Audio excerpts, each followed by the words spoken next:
Hey, it's Biddy Penny. Welcome back to my channel. Today I'm making 6 5x7 collage cards.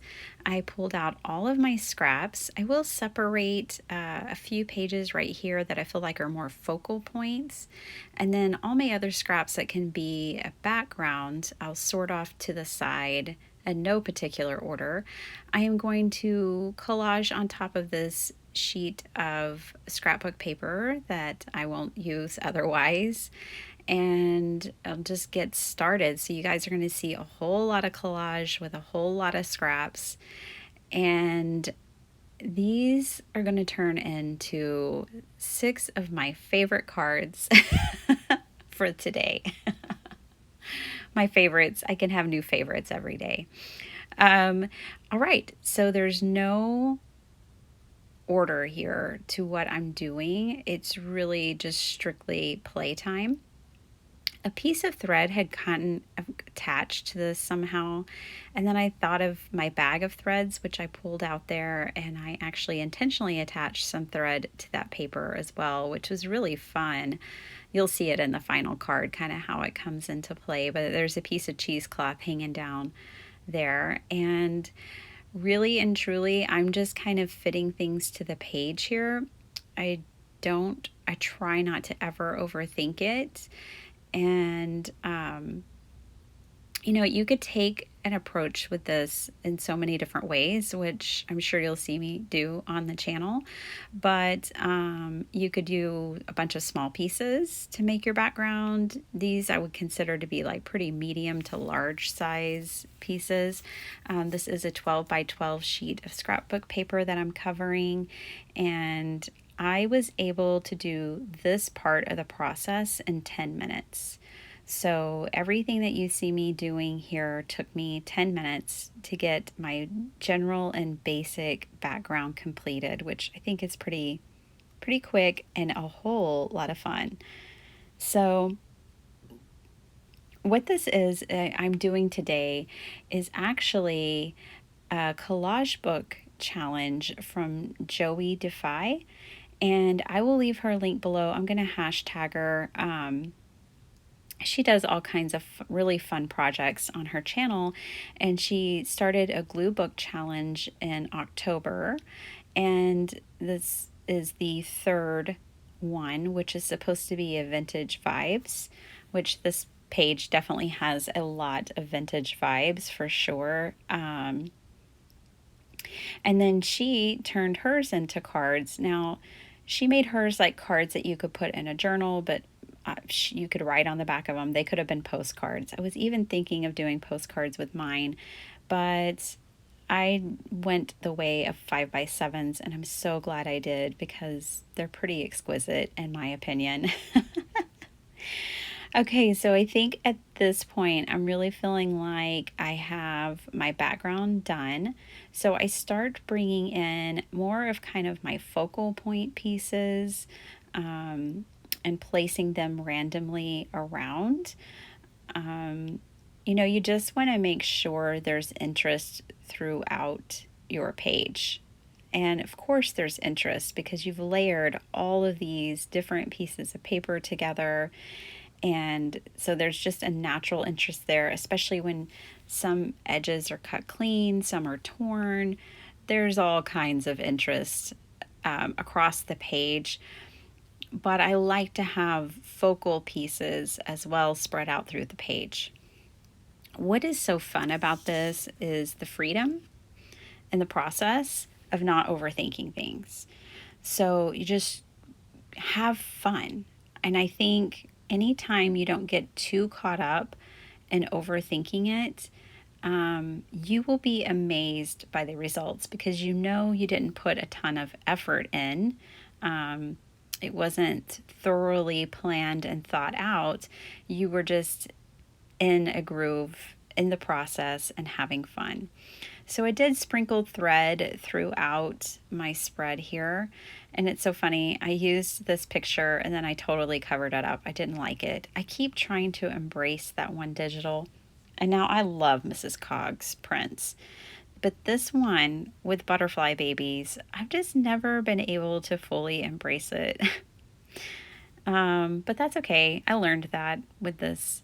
So, okay, I brought in a few mixed media things. I brought in this impasto. It's a heavy bodied acrylic paint.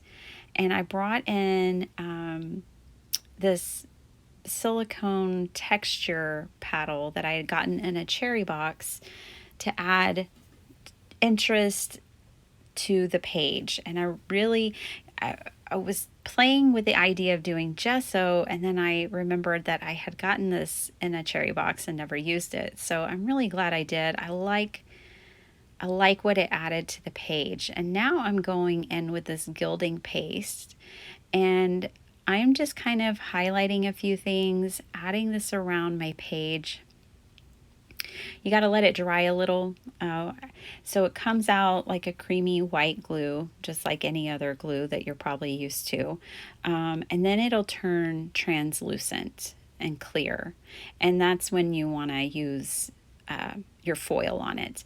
Now, I was doing all of this in one fell swoop. It would have been best if I had let my impasto paint dry, maybe even overnight. It takes a while for that paint to dry. It's just so heavy and thick. But I didn't do that. I was just doing everything in one go. And so I did get a little bit of that paint on my foil, but it's still working fine, luckily. Anyway, so I just kind of delicately had to move my foil around the paint to not pick too much up. I didn't want to pick that white paint up and then transfer it. I did transfer it a little bit on one of the cherubs, but not too much. It didn't like spoil the image, luckily, or anything like that. So yeah, I had just picked a few places around to add this foil as a highlight. And I really like what it added to the page. I enjoyed the colors of this page so much. Like, I just love the pinks and the greens and the beige taupe. Like, it really came together so beautifully. And these really were just a bunch of scraps I had laying around. Now, you could do this in any number of ways, and I encourage you just to play around. I mean, bringing in the mixed media, the paint and the foil, that wasn't anything I had seen. It was just something that came to me and I wanted to do.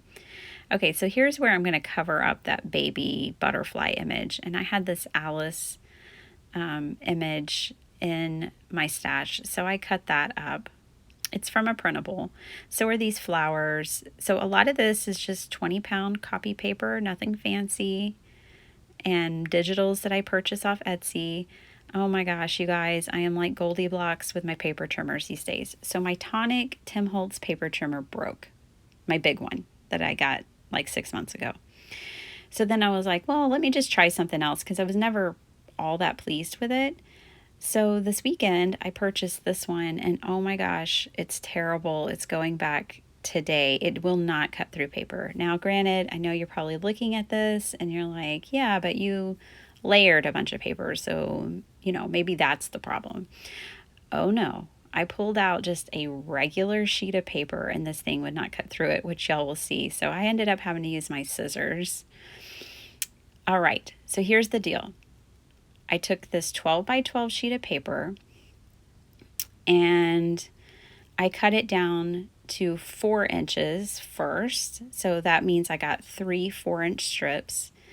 And then I cut those to 6 inches. So from one 12 by 12 sheet of paper, you can get 6 4 by 6 panels. And I'm showing y'all, like, that was a 20-pound piece of paper, so it did okay with that. I tried with the blade. I really wanted it to work, but no, that's going back. So a couple of panels I was really pleased with right away. 3 panels. So half the batch, I was good with the way they turned out. The other half, I love them, but I just felt like they needed something extra. So I brought in these Mente cut-aparts that my friend Christina sent me, and I love them. And so I went ahead and cut those up, and I really like what they added. I just felt like they needed a little more of a real like focal point or detail to them. And this one even needed more than the little butterflies or moths that I added, so I added a sentiment. Okay, so this is my 5x7 card base. I'm using this peat moss archival ink from Ranger, which I love. I just did a haul with this yesterday and I am loving it. I brought in my metallic watercolors for some splatter. And this is how I did all 6 card bases. So I'm only going to show you one. And, but I did my peat moss and then I splattered this gold all over it. Okay, here's where I'm showing y'all. I'm just trying to cut a piece of paper. I ran it like 6 times across there. No, it didn't work. But what I'm doing is taking this cardstock, and I am going to use this for my dimension. Instead of foam tape or sheets of foam, I just want to use one heavy piece of cardstock that will give me lift. It'll give me dimension, but not too much. Okay, I brought in these cat scrappiness pearls. I absolutely love these dual color pearls that she released. It's been a while. It was this summer. I actually got these around my birthday, and I just love them. So I added pearls to all of the cards. Here are my 6 cards, and I think they're fantastic. I really love these. This Alice is just wonderful. I really kept these sentiment free so I can use them for any occasion. Here is how I did the insides. All the insides pretty much look the same. So that's Alice. And look at this little cherub. Oh, just so fantastic with the foil and the paint and texture and fabric and scraps and pearls. I mean, I just threw everything at it, and I'm so pleased with the outcome. So I'm actually going to be giving these as a set of cards as a Christmas gift this year. This is something I've been doing, getting ready for Christmas, is I've been making sets of cards. You'll see another set this week that I made. So now I have 2 nice sets of cards that I can give as gifts. And I think the recipient is going to truly love these, and I had a lot of fun making them, so it's a win-win. I totally used only scraps for this. I didn't cut up any new sheets of paper, and I covered up a sheet of scrapbook paper that I would not use otherwise. In fact, I'm covering a whole paper pad of scrapbook paper like this in 2022 that I wouldn't use. And so I'm giving it a second life. My theme for 2022 is going to be using my stash and upcycling as much as I can. So you guys are going to see a lot more of this kind of stuff in 2022 if you stick around with me. Thanks for joining me on my crafty adventure. I just like sharing my journey with you, and I'm so glad you guys are here. I hope this inspires you. Click the hashtag so you can go see Joey, and I'll see you next time. Bye.